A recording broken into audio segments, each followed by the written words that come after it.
Magandang araw mga ka-Piso Wi-Fi. Sa video ito tayo po ay magre-repair o magto-troubleshoot ng Piso Wi-Fi na bigla na lang daw namatay nung nag-brown out at hindi na mag-power on. Pero bago po natin simulan ang video ito ay intro muna tayo guys.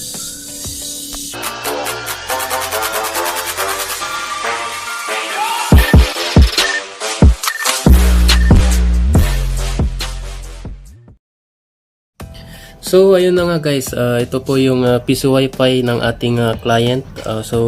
Pinadala po niya yung kanyang vendor sa atin. So ito pong kanyang Piso Wi-Fi ay wala daw power. So hindi na po nagpa-power on. So bigla na lang daw po namatay nung biglang nag-brown out sa kanilang lugar. So check po natin. So lagay po natin sa saksakan. So tignan po natin kung iilaw yung kanyang LED frame ng kanyang coin slot. So saksak po natin. So yan, nag-spark po pero wala pong ilaw.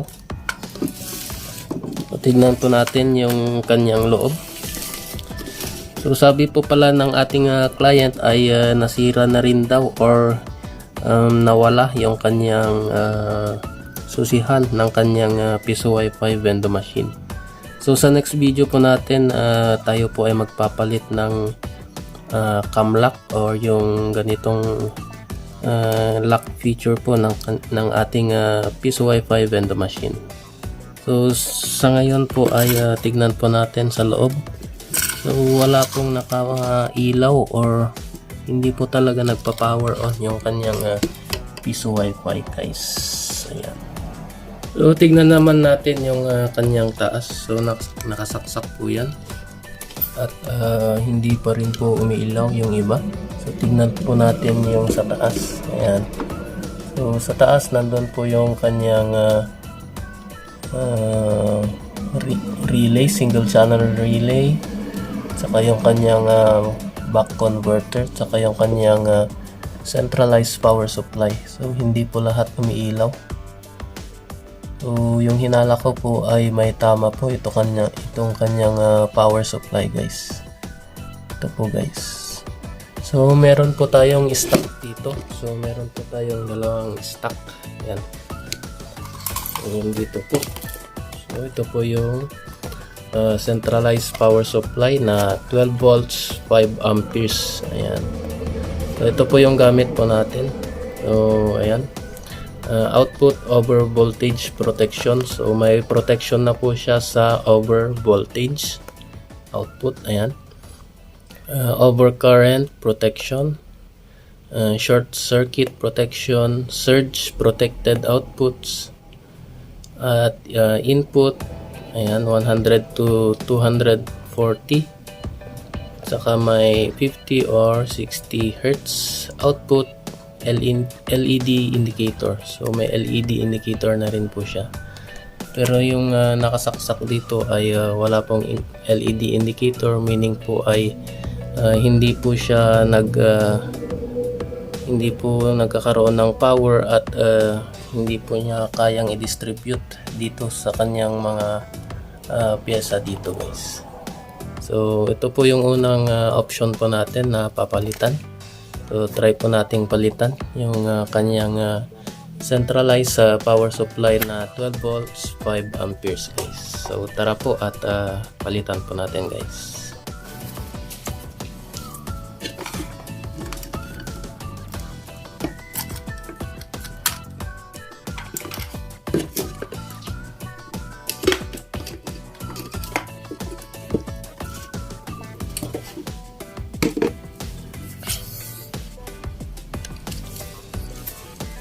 So ito po yung kanyang power supply guys. Ito po. So ito po yung ating tatanggalin. So ayan, ito po yung kanyang input. Ito naman yung kanyang output na nagiging DC. So pupunta dito sa kanyang back converter from 12 volts. Ayan, 12 volts din ito. Punta po dito 5 volts naman po dito. So bababa from 12 volts to 5 volts. So supplyan naman po niya yung ating Orange Pi 1 na board po natin. So yan. So ito po yung unang tatanggalin po natin guys. So tara po at tanggalin po natin. Kunin po lang po natin yung ating screwdriver po. So ito po yung ating screwdriver. Tanggalin po natin. So tanggalin po muna natin ito. Yung kanyang power jack or power balloon.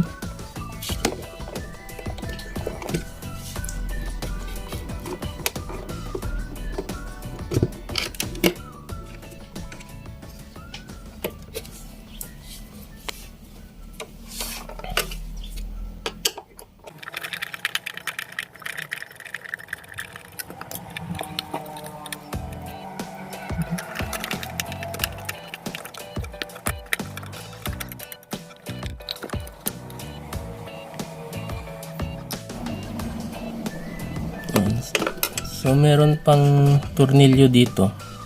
So tumatama po yung ating screwdriver dito sa Orange Pi 1. So tatanggalin po muna natin itong Orange Pi 1 na to. At saka po natin ibabalik mamaya. So tumatama po yung ating screwdriver para po hindi na rin po masira yung kanyang mga pin. Baka mabasted po yung kanyang mga pin ng ating Orange Pi 1 guys. So delikado po. So tanggalin po natin yung ating Orange Pi 1.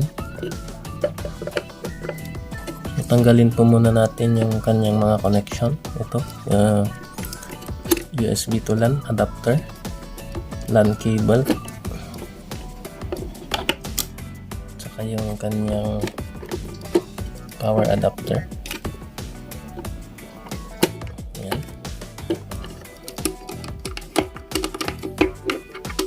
So hindi na po natin tatanggalin tong mga to kasi nakaset na po yung mga pin nya guys. Baka po matanggal at hindi na po natin maiset. Ayan. So tanggalin po natin yung L spacer po nya guys.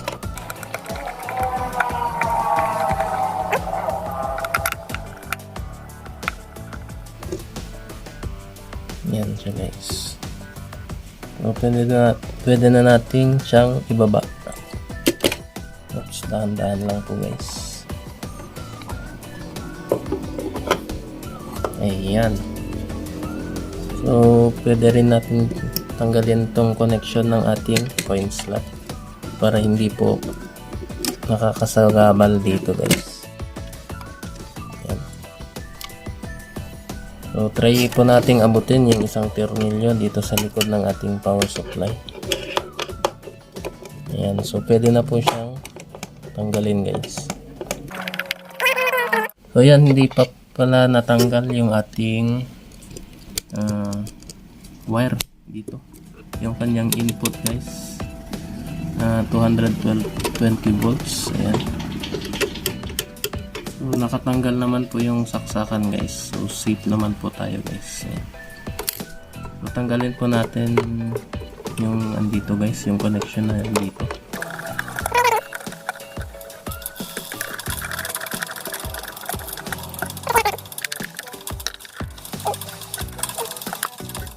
So pwede na natin siyang tanggalin guys. So hila, angat.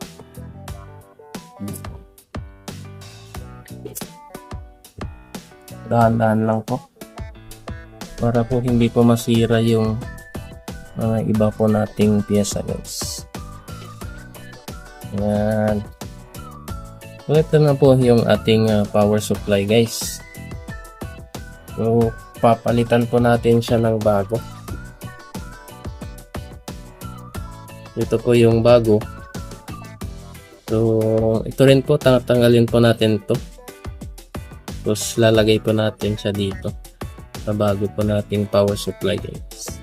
So buksan po natin guys. Tingnan po natin kung pareho. Ayan. So pareho naman po siya guys. So lahat po natin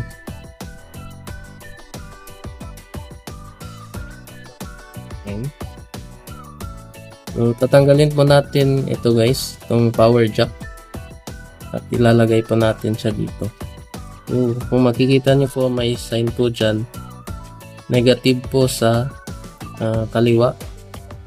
At positive naman po sa kanan. So, yung positive ay red. So guys. Positive red sa kanan. So, negative ay black sa kaliwa naman po guys. Yan. So, tanggalin po natin ito guys.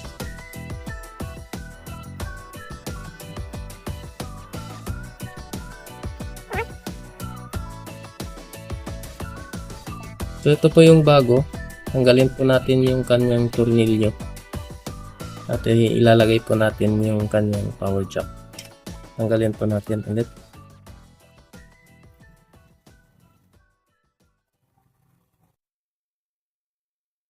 So, ilagay po natin ito. So, remember lang po, yung black po ay nasa kaliwa, negative. So, yung red po, nasa kanan, positive. Ayan. Ilagay po natin.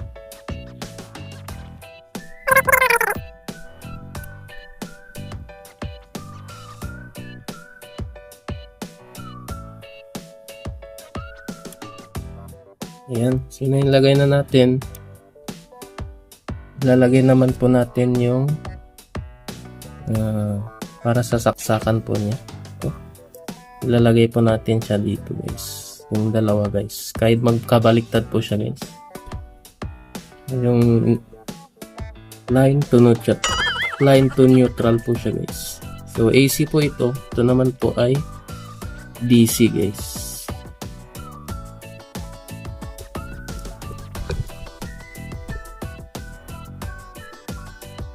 So, ito po yung ilalagay po natin. Dito po. Kung mapapansin niyo po ay kupido yung sa kanyang paglagyan. So, tatanggalin po natin yung wire. So, tanggalin po natin itong mga zip tie na to. Para mailabas po natin itong kanyang wire. Gagamit po tayo ng gunting.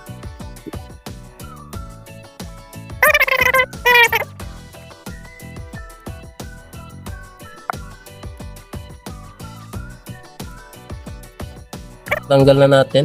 Pwede nating hugutin. So, dito pa lang ay mahaba na. So, pwede na natin siyang ikabit.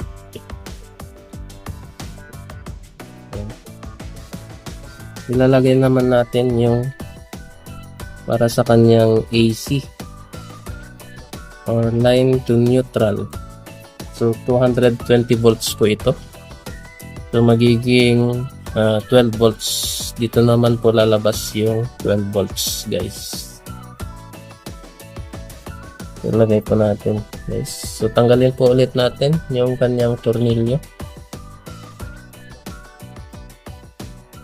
So ito pong gitna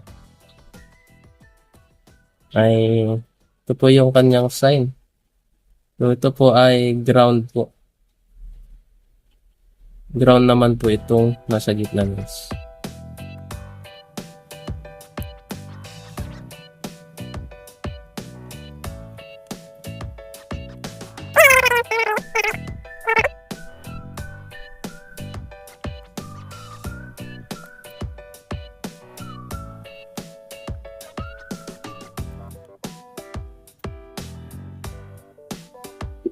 Yan, so nailagay na po natin.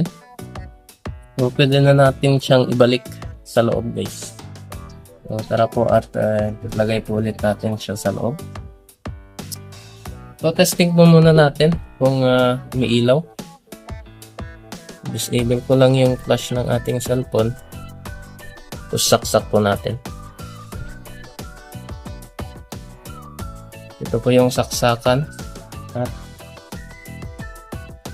ito yung plug at saksakan guys. So saksak po natin. So may LED indicator po doon kung iilaw siya guys. So tignan po natin. Ayan. So umilaw siya guys.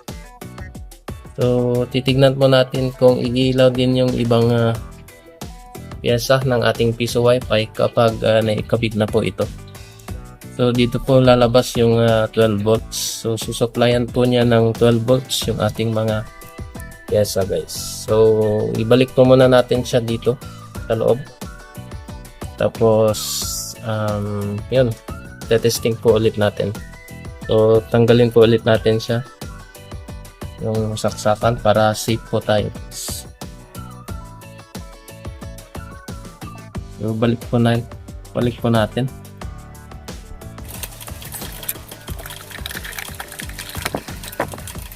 So ayan, higpitan po natin.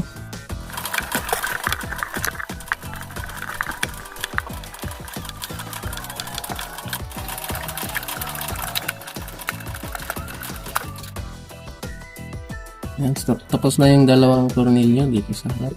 So, sa likod naman po.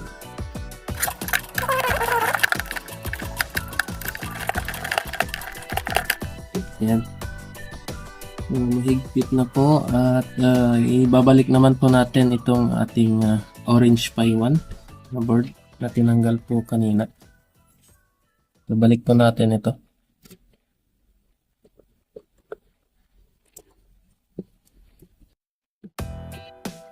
So, ilagay po natin yung kanyang power adapter.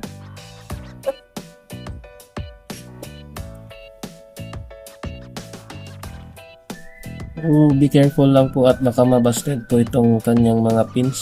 Ito po. Baka mayupi. O baka maibangga nyo. So, medyo sensitive po mga yan. So, dyan po yung mga connections ng point pin, relay pin, 5 volts saka ground po. Ilagay po natin yung tornilyo niya guys kanina. Balik lang po natin.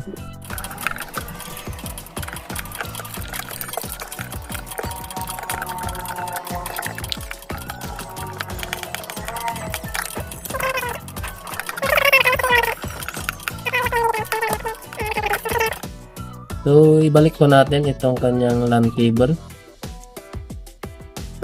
Yan. Yan. Tapos ito naman pong kanyang USB to LAN adapter. Ayan.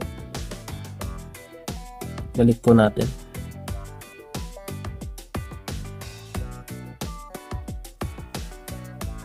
Ayan, so tapos na po nating ibalik yung ating Orange Pi 1 at saka yung kanyang mga connection. So, ibalik din po natin itong connection ng ating coin slot po.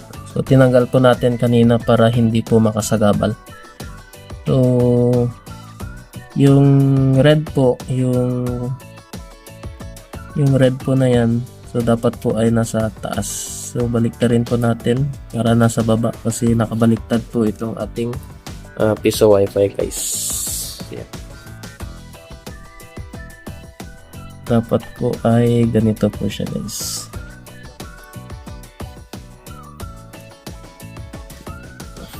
Yan. Pagkatapos po niyan ay lalagay naman po natin ito, yung kanyang power jack or power balloon. So dito po manggagaling yung 12 volts po natin na galing po sa power supply. So, pupunta po siya sa ating back converter.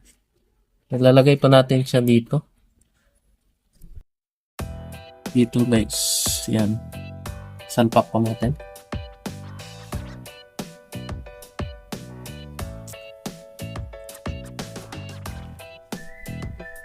Yan. Yan. So, nilagay na po natin.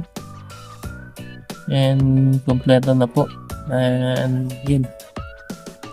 Lalagyan na lang po natin siya ng cable tie dito. May nilagay po ako dyan parang para pagkabitan po ng wire para hindi po mahugot-hugot ito. Para hindi po direktang mahugot pag nahila po ito. Yun, tali po natin siya dito gamit po ang cable tie. Yan. So wait lang po at kukuha po ako ng cable tie, guys. Yan, so meron na po akong nahanap dito, guys. Yan, cable tie. Itatali lang po natin yung mga wires para po hindi po mahila-hila at para po safe yung ating mga wires, guys. So, pati na rin po itong mga LAN cables. Okay.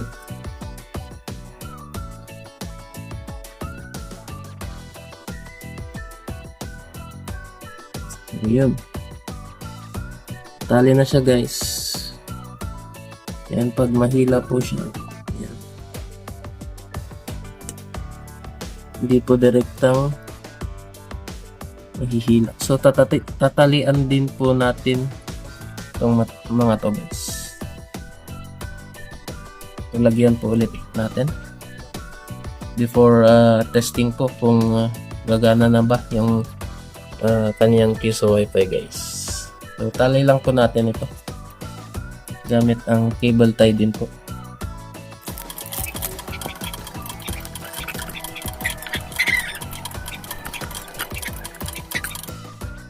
Tulin lang natin gamit ang gunting. Ipatarin po ito. Yan. Ayan, so ready for testing na po tayo. So ayan, the moment of truth, pwede na nating i-testing yung ating piso wifi kung gagana na ba. So ito po yung kanyang saksakan. Ayan. Saksak po natin at tignan po natin. So patayin po natin yung ating flash sa ating cellphone para po makita natin kung iilaw na ba yung kanyang piso wifi, guys. Ayan, saksak po natin. Yun. So umilaw na po siya, guys. Umilaw na po yung kanyang coin slot, yung kanyang LED frame ng kanyang coin slot, yung kanyang orange Pi 1, yung kanyang back converter, yung kanyang single channel relay, at yung kanyang power supply na centralized power supply na 12 volts 5 amperes. So yun, antayin po nating mag-boot up kung gagana. Pero I'm sure hindi po gagana kasi hindi pa po natin siya kinabit sa kanyang access point at sa kanyang internet. So tara at ikabit po muna natin. So testingin po natin kung mapapasok natin or kung lilitaw yung kanyang portal. Wait lang. So ayan, so patayin po muna natin. Ayan. Tapos kunin ko lang po yung ating access point at saka yung ating internet po, guys. So yan, andito po yung aking PLDT ng router. So kinonfigure ko po siya as access point po na pwede sa piso wifi po, guys. So ito po yung ginagamit kong pang testing or pang troubleshoot pag nagre-repair po ako, guys. Ayan. So ito naman po yung aking Tenda router. Ayan. So yung kinonfigure ko din po ito at ginawa ko siyang WISP mode. So nakakonect po siya sa main na router po natin na may internet. So parang repeater din po ito at nakakapag-provide po ito ng internet pag nilalagyan po ng LAN cable sa likod po niya. So ayan. So meron na po tayong router na pang internet and access point po. So kompleto na at ilalagay na lang po natin yung kanyang connection. So ito po ay para po sa internet. So, ilagay po natin sa port 1. Yan. Ito naman tong PLDT na router. So, ginawa ko po siyang access point. So, yan. Lagay po natin ulit sa kanyang likod. LAN 1 na rin po. So, pwede pong LAN 2, LAN 3, or LAN 4. So, sa LAN 1 na lang po tayo. Yan. Katapos po nating makabit lahat, ay sasaksak naman po natin sila. Lahat. So, 3 po yung sasaksak. Yung access point. Wait lang po at ayusin ko po.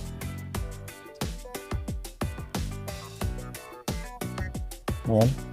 So, medyo magulo po yung ating setup. So, normal lang po pag nagto-troubleshoot or pag nagre-repair po tayo, guys. Ayan. Ayan. So, usap ko na lang po. Kita naman po siguro po. So, 3 po yung may sasaksak. Yung piso wifi, yung access point, at saka yung internet. So, saksak po natin. So, unahin po natin itong internet. Itong access point. Itong piso wifi, guys. Yan. Saksak na po lahat.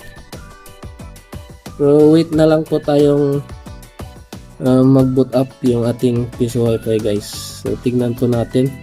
Kukonect po tayo pag nakapag-boot up po yung piso wifi, guys.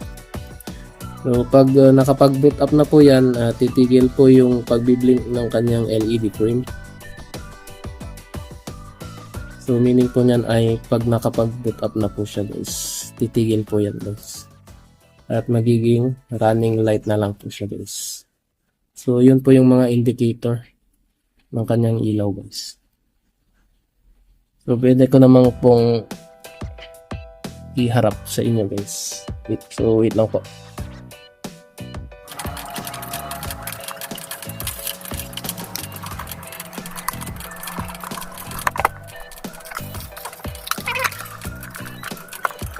Yung cable na itong sa internet. So, yun. So, nakapag-boot up na po siya, guys. Kita nyo naman po.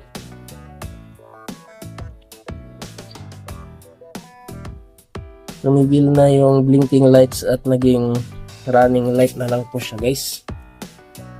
Yan. So, yung next natin gagawin ay kukuha po ulit tayo ng isang cellphone. Tapos testing po natin kumonect kung okay na yung kanyang piso wifi, guys. Para sure ball po tayo. Ayan, so meron ako ditong isang phone. Ayan, so try po nating kumonect sa ating access point, which is piso wifi po yung name ng ating access point or yung piso wifi, guys. Open po natin yung wifi. Yan, on po natin. And connect po tayo sa piso wifi. Ayan. Connect yung piso wifi. Ayan, so connected po siya. Wala pong nag-pop up na portal. Oops. Wala. So punta po tayo sa Chrome. Ito, Chrome. Google Chrome. Saka i-type po natin yung 10.0.0.0.1. So yan, type po natin yan. 10.0.0.1. Saka hit lang po natin yung enter, guys.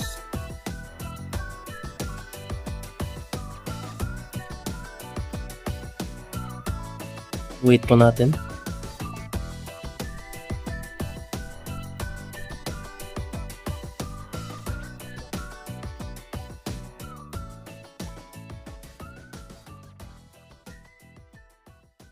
Yun. So, nag-appear po yung kanyang portal. Ibig sabihin ay okay na po yung kanyang piso wifi. So, yung kanyang piso wifi ay Martin Piso Wifi. Ayan. Shout out po sa inyo, guys. So, yun. successful po yung ating pagre-repair ng piso wifi. So namatay po siya nung biglang nag-brown out daw po sa kanilang lugar. At yun, nawalan po ng power. So pinalitan po natin ng power supply, ang centralized power supply na 12 volts, 5 amperes, at naging okay na po lahat, guys. So sa next video ko po ay tayo naman po ay magpapalit ng lock ng ating piso wifi, guys. So abang-abang lang po sa aking upload at gagawan po natin yan ng video, guys. So that's it for this video, guys, and I hope na may natutunan na naman po kayo sa aking video. Please subscribe po sa aking YouTube channel, Ondong TV, and hit nyo na rin po yung notification bell para po lagi kayong updated sa mga bago ko pang i-upload na mga videos. Maraming salamat po and peace out!